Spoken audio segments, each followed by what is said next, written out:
복습하는 기태 32강 시작하겠습니다. 이제 시의 마지막 유형이죠. 우리 사실은 비문학 독해도 그렇고요. 그다음에 뭐 시, 그다음에 소설 독해도 마찬가지고 문학 독해도 그렇고 항상 한 문제 정도는요. 종합적으로 좀 물어보는 문제가 출제가 됩니다. 특히 이제 문학 같은 경우는요. 운문 2개, 산문 2개 이 정도로 출제가 되기 때문에 한 문제는요. 특정 영역에 치우치기보다는 좀 한꺼번에 여러 가지 측면을 물어보는 문제들이 출제가 돼요. 그래서 앞에서 우리가 다뤘던 것들을 한꺼번에 물어보는 유형이다 정도로 생각하시면 되고요. 다만 이제 이 문제 풀 때 자주 나오지는 않지만 특정 관점에 따라서 문제 파악하는 게 나오기도 하거든요. 그래서 문학을 바라보는 관점, 문학 작품을 감상하는 관점은 좀 알아두셔야 돼요. 크게 보면 외제, 외부 요소 연결하는 거고요. 그 다음에 내재, 내부 요소만 바라보는 거죠. 내부 요소만 바라보는 내재적 관점을 다른 말로 절대주의적 관점이라고도 얘기를 해요. 그래서 외재적인 관점에 작가와 연결하는 거, 독자와 연결하는 거, 그 다음에 작품이 쓰인 시대와 연결하는 거, 이런 것들이 있고요. 표현론적 관점의 핵심은 작가를 읽어내는 거고, 효용론적 관점의 핵심은 독자에게 어떤 영향을 미치는가, 그 다음에 반영론적 관점의 핵심은요, 그 작품에 드러난 시대, 문화, 풍속 같은 거 읽어내는 겁니다. 그리고요, 이제 내재적 관점에서요, 내재론적 관점이 있는데 작품 내부만 보는 건데 작품의 내용 자체나 형식을 보는 거거든요. 그래서 작품의 내용 자체라고 했을 때는 다른 요소 연결하지 않고요, 시 내적인 문맥으로 확인되는 의미라든가, 그 다음에 작가가 아니라 시적 화자의 정서나 태도 파악하는 거, 그리고 여러 가지 표현 방식, 뭐 비유나 상징, 이미지, 시상 전개 방식 같은 거 파악하는 게 바로 이제 내재론적 관점에서 작품을 파악하는 겁니다. 이거 뭐 가볍게 보시면 되고요. 자주 나오지는 않아요. 자, 작품의 종합적 감상이라고 했을 때 선택지에서 다양한 요소 언급하고 있기 때문에 선택지 먼저 점검하고 각각의 요소가 시에 나타나는지, 그 다음에 표현 효과하고 관련돼 있을 때는요, 효과의 적절성이나, 그리고 이제 관점을 물었을 때는 관점에 따른 내용의 적절성까지 파악해야 된다는 거죠. 대표 기출문제 한번 보시면요, 그죠? 이런 문제는 이제 자주 나올 수밖에 없어요. 그죠? 보세요. 특정 음보의 규칙적 반복 정형률, 그러면 정형시라는 게 우리가 형식이 딱 정해져 있는 거거든요. 그래서 3음보면 3음보, 4음보면 4음보가 일정하게 반복이 된다는 거예요. 그 다음에 내면을 구체적 사물의 비유, 그리고 대화, 그죠? 대화라는 것은 청자가 있어야 되죠. 듣는 사람. 그 다음에 뭐 활기 이해하고 있고요. 외면적 갈등, 내면을 지향. 우리가 이제 외면적인 갈등이라는 개념은 소설에서 오히려 배우게 되는데, 외면적인 갈등이라는 것은 이런 거죠. 한 사람의 내부에서, 여기 시니까 시적 화자 내부에서 갈등하는 게 아니라, 이를테면 시적 화자가 다른 사람과 갈등한다거나, 다른 사람, 아니면 시대 현실과 갈등한다거나, 아니면 운명과 갈등한다거나, 이런 게 외면적인 갈등이 돼요. 아마 이 시 보면서 음보 잡는 게 쉽지 않았을 텐데 우리가 그래도 이런 건 잡을 수 있을 거예요. 여기 하고요, 이쪽은 음보 잡기 편하죠. 그래도 어디나 계실 것이면, 그죠? 내 마음의 때때로 어리우는 티끌과 속임없는 눈물에 간곡한 방울방울 해가지고요. 사실 이쪽 부분에 음보를 잡는 것은 시공부를 많이 하지 않으면 쉽지 않아요. 하지만 여기하고 여기에서의 음보는 명확하게 드러나기 때문에 3음보고 4음보잖아요. 그러면 특정 음보가 규칙적으로 반복되고 있다고 볼 수는 없는 거예요. 그래서 아마 1번 잡기가 살짝 어려웠을 텐데요. 1번은 안 되고요. 그죠? 2번 보시면 되겠습니다. 그죠? 한번 보시고. 1번 한번 보면 다음 페이지죠. 284쪽이네요. 자, 절대주의적 관점이라는 것은 이거 뭐예요? 내재론. 그죠? 그래서 이 문제가 좀 허망한 게 가만히 보니까 선택지 2번에 갑자기 조국 광북, 이거 뭐예요? 시대 상황, 반영론이죠. 그래서 이건 외재적인 관점에 들어가요.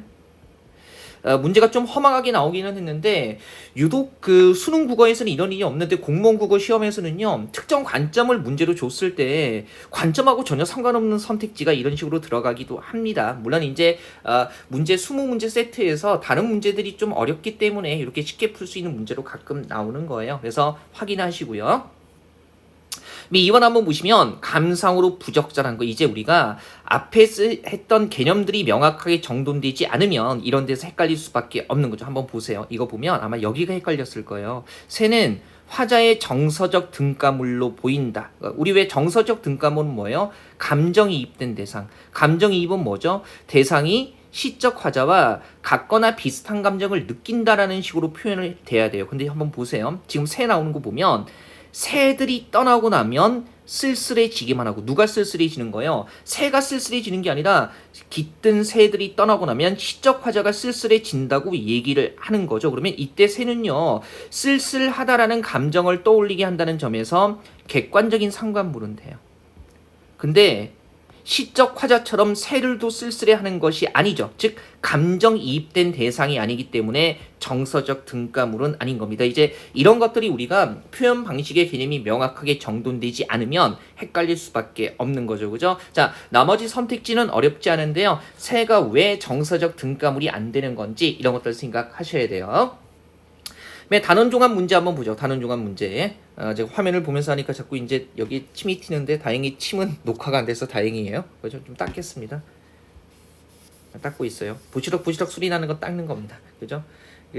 저기 복습하는 기때 들으시는 분이 제가 이제 다른 선생님들 요거 그 영상 나오기 밑에 조그맣게 화면 나오면서 하게 하는 거 이렇게 저기 어떻게 하는지 모르겠더니 알려주셨어요. 알려주셨는데 제가 이게 지금 항상 패드를 눕혀놓고 하기 때문에 이 패드에 있는 그 카메라로 찍으면서 하면 제 콧구멍 콧구멍이 자꾸 이렇게 나와가지고요. 나중에 제가 돈을 좀 더 벌어가지고 그죠, 좀 이렇게 데스크탑이 아니라 데스크톱이에요. 외래어 표기법상. 그래서 데스크톱 좀 좋은 거 마련해가지고요. 그다음에 카메라도 따로 놓고 해서 좀 나오게 그렇게 해볼게요. 그죠? 뭐 줌인가 뭔가로 하면 된다고 하는데 지금 이 상태에서는 콧구멍이 딱 이렇게 각도가 나오기 때문에 여러분께 되게 그 흉한 모습을 보여드려야 될 것 같아요. 그래서 일단은 화면으로 쭉 하고요. 다음에 한번 해보겠습니다. 자, 단원 종합 문제 전체 보진 않을 거고요. 포인트가 되는 것들만 볼게요. 그죠? 3번 보세요.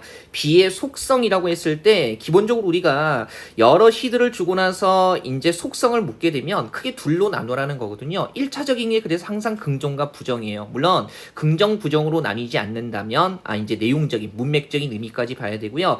이 문제 같은 경우는 긍정과 부정이거든요. 선택 집어내 보니까 바늘 같은 비라고 얘기를 하고요. 뭡니까? 단죄. 이 비는 나를, 죄인인 나를 벌 주는 거니까 부정의 비죠. 그래서 2번만 부정인 거예요. 그죠? 맥락 잡으시면 되고요. 네, 5번 같은 거 우리가 이제 고전시가 아직 정리 안 했어요. 3권 독해 완성해서 정리하게 되는데 설령 이런 거죠. 사실 여기 나오는 시조들은 우리가 다 학습하게 되는 시입니다. 학습하게 되는 시인데 다만 한번 보시면 이런 거죠.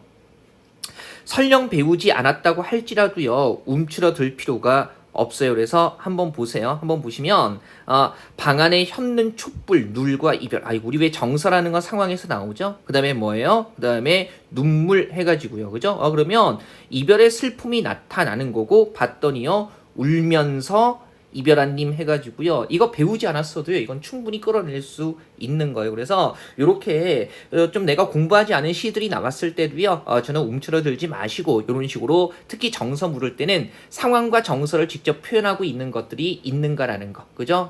요거 꼭 확인하시면 되겠습니다. 자, 6, 7, 8번은 우리 수업 시간에도 풀지 않았어요. 가볍게 한번 보시고요. 그 다음에 9번, 10번 한번 볼게요. 그죠? 이거 이제 의미가 나머지 색과 다른 거 얘기하는 건 맥락으로 봐야 되는 거죠. 보세요.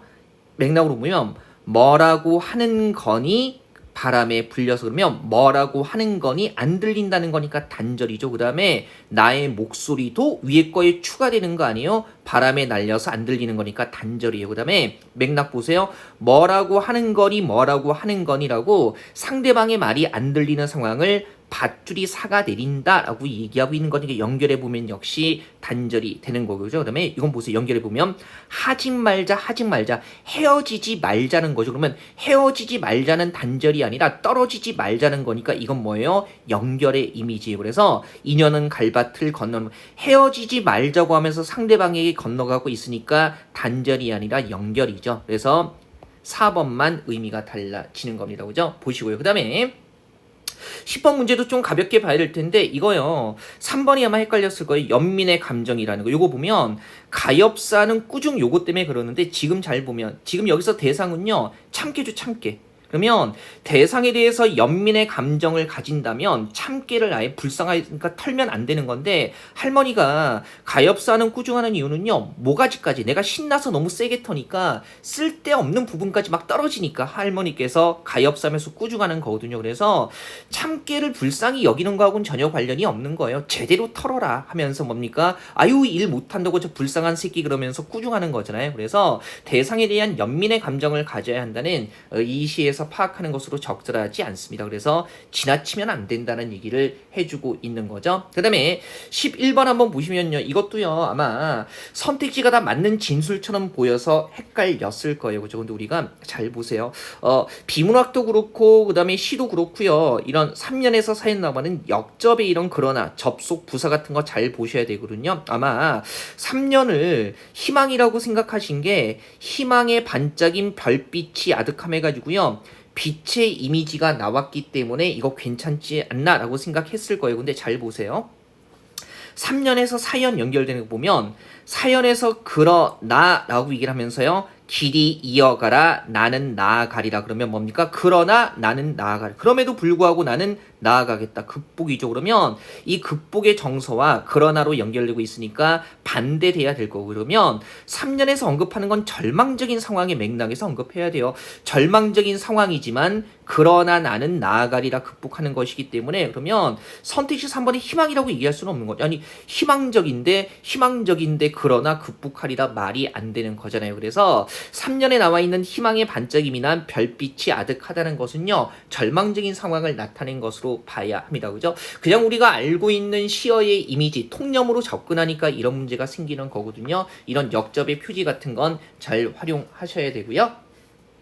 13번은 선택지 의미만 다시 한번 보죠. 여기서 얘기하는 1번의 자연적인 구성법이라는 것은요, 공간의 이동이나 시간의 이동에 따라서 그죠, 구성하는 것을 우리가 자연적 구성법이라고 이야기를 하는 거고요. 그 다음에 4번에 비슷한 구조의 문장을 반복한다라는 게 이게 대꾸법인 거예요. 그래서 이런 거 있잖아요. 그죠? 수도승일까 묵중하게 서 있었다. 그죠? 그 다음에 어설픈 과객일까 몹시 추워 보였다. 그죠? 그 다음에 하늘문을 지키는 파수병일까 외로워 보였다 해가지고요, 뭐일까 뭐였다, 그 다음에 뭐일까 뭐였다가 반복되고 있는 겁니다. 그죠? 그래서 대꾸법이라는 것도 기본적으로 반복의 양식이기 때문에 강한 인상을 남기는 일종의 강조의 방식과 연결이 되는 거예요. 선택지 1번, 4번 해결하면 나머지는 쉽죠. 14번은 굉장히 전형적인 문제입니다. 어제를 동여맨, 그러면 어제라는 것은 시간인데 맸다라고 만질 수 있는 것처럼 표현하고 있으니까 뭐가 되는 거예요? 추상적 대상의 구체화가 되는 거고요. 추상적 대상의 구체화라고 했을 때 황진이의 시조가 언제나 단골이죠. 그래서 동짓달 긴 밤에 한 허리를 잘라내어라고 해가지고요, 밤이라는 시간, 만질 수 없는 시간을 자른다, 만질 수 있는 것처럼 표현하고 있기 때문에 이런 것들 추상적 대상의 구체화가 되는 겁니다. 확인하시면 되고요. 15번 시 한번 보시면요, 표현상 특징 얘기하고 있어요. 그죠? 일단 1, 2, 3번에서 좀 애매하다라고 헤매신 분들도 계실 텐데요. 보세요. 개인적인 선택지 4번에 개인적인 빈곤에 사회적인 의미를 부여해서 공감을 유도한다. 그러면 우리 왜 사회적인 의미를 부여한다고 얘기를 하게 되면 이 시 속에 나타난 상황이, 그죠? 다른 사람에게도 똑같은 다른 사람도 똑같이 겪고 있는 상황이다라는 얘기가 나와야 되는데 사회적인 의미를 부여하고 있지는 않아요. 딱 개인에서, 그죠? 내 가족에서 멈추고 있기 때문에 4번은 확실하게 아닌 거고요. 그죠? 그 다음에 여기 보면 1번의 영탄적인 표현이라고 했을 때요, 이런 것들이 이제 영탄적인 표현이 되는 건데요. 예를 들면 이런 거, 그죠?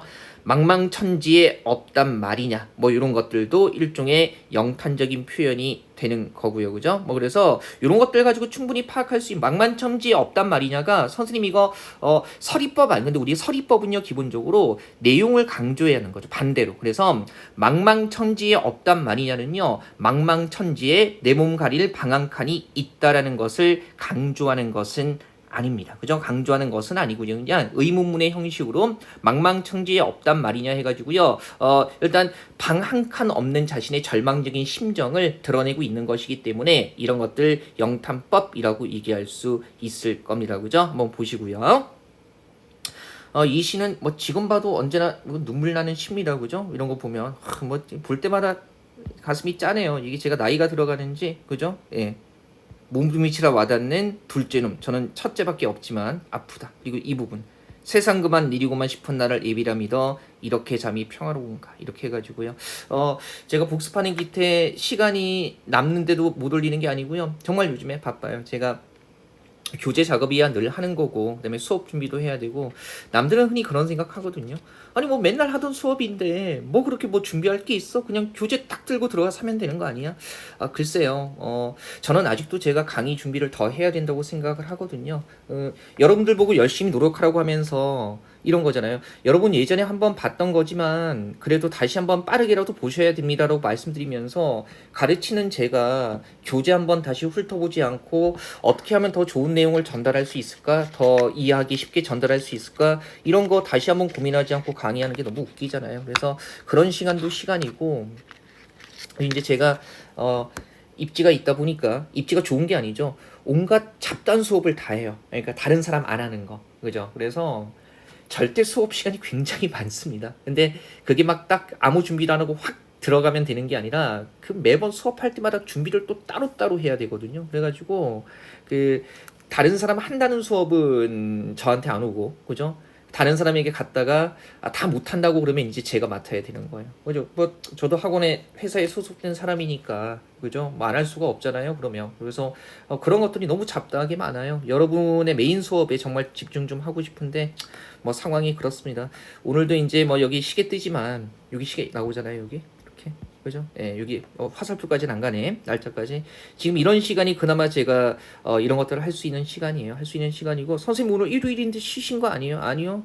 오늘도 하루 종일 작업만 했어요. 하루 종일 작업만 했고, 그 일요일이 그나마 아이하고 함께 시간을 보낼 수 있는 때인데, 그죠? 아이는 오늘 이제 애엄마하고 따로 놀고, 저는 계속 하루 종일 일하고 막 이랬습니다. 그리고 이제 정리해야 되는 일들 다 끝내고, 이 복습하는 기태로 저한테 너무나 중요한데, 메인 수업을 서포트하는 수업이기 때문에, 뒷받침하는 수업이기 때문에 중요한데, 중요도의 우선순위에서는 이제 이게 마지막에 놓인 거예요. 예, 정말 죄송하고요. 뭐 상황이 그렇습니다. 뭐 이게 넋두리가 돼버렸네요. 그죠? 예, 죄송하고요. 어쨌든 요거 15번 문제, 나머지 것들은 어렵지는 않을 겁니다. 그죠? 확인하시고요. 16번 문제 한번 보시면, 그죠? 이거 표현 방식이죠. 금빛 게으른 울음 해가지고요. 이거 뭡니까? 금빛 울음 그랬으니까 공감각이네요. 그죠? 원래 나타내려는 건 소의 울음이니까 청각의 뭡니까? 금빛 시각화가 될 겁니다. 물론 이 문제 자체는요, 청각의 시각화가 아니라 공감각이 쓰였느냐 안 쓰였느냐 요거 물어보는 거죠. 3번 보면 그의 영혼은 울고 간 거고, 그죠? 그냥 청각으로 끝나는 거고, 들의 언덕에 피어난다 시각해가지고요. 자, 울음이 피어난다가 아니라 울고 간 영혼이 피어난다라고 따로따로 돼 있으니까 얘는 공감각은 아니에요. 그죠? 요거 생각하시면 되고요. 자, 그 다음에 17, 18번은 많이 어렵지는 않고요. 19번하고 20번 보면, 자, 요거 우리가 비문학에서도 이런 방식이 통하는데, 문학 독해와 비문학 독해가 연결된 고리가 많아요. 특히 이제 시어에 대해서 물어볼 때요, 크게 속성 자체가 두 가지로 대조될 때는 좀 표시하면 좋습니다. 보세요. 이 2번 쪽에 보면 새는 울어서 뜻을 만들지 않고 그랬으니까 새와 이 뜻은 대조될 수밖에 없고요. 그 다음에 지어서 교태로 사랑을 가식하지 않는다 해가지고요. 교태와 가식도 대조되는 거죠. 그 다음에 포수는 한 덩이 납으로 그 순수, 새를 겨냥하는 거예요. 그죠? 새를 죽이는 거 아니겠어요? 그래서 납, 새와 대조되는 거고요. 순수는 새의 속성이죠. 그래서 이렇게 본다면 선택지 이번에요. 뜻과 납했을 때 뜻, 그 다음에 납은요, 대조가 아니라 둘 다 새와 반대된다는 점에서, 반대된다는 점에서 대조적인 의미가 아니라 유사한 의미를 가진다라고 해석될 수가 있는 거죠. 그죠? 이거 확인하시고요. 20번 한번 보시면, 이건 선택지 1번 잠깐 볼게요. 시각적 심상과 청각적 심상의 결합이라는 게 이게 바로 뭡니까? 공감각, 감각의 전이기 하는 거예요. 한 감각을 다른 감각으로 바꾸는 과정에서 두 감각이 분리되는 것이 아니라 결합되는 거죠. 그래서 이 부분 해질녘 울음이 타는 가을강이라는 거죠. 그럼 한번 보면 원래 나타내려는 것은 가을강 말 그대로 시각이고요. 그 다음에 울음이라는 것을 동원하고 있으니까 뭡니까? 시각의 청각화가 나타나는 거예요. 시각의 청각화. 그래서 이런 부분에서 1번의 공감각이 확인이 되는 거고요. 선택지 4번에 우리가 시 같은 거 보면 무상함이라는 게 굉장히 자주 인용이 되는데요. 이게 허무하다, 아무 의미 없다, 가치 없다 이런 겁니다. 근데 여기서는 삶이라는 게 의미 없고 가치 없다 이런 얘기 나와 있지도 않고요. 그다음에 낙관이라는 것은 모든 것이 잘 될 거라고 보는 건데 여기에서는요 서름이라는 것을 그죠? 뭐 사랑 끝에 생긴 울음이라든가 그죠? 그다음에 사랑의 서름 중심으로 얘기를 하고 있기 때문에 여기에서 낙관적인 태도 같은 것들은 아예 확인되지 않습니다. 정답 확인하시고요. 자 이렇게 해가지고요 복습하는 기태 32강 정돈하고요. 저는 곧 복습하는 기태 33, 36강으로 다시 뵙겠습니다. 마칠게요.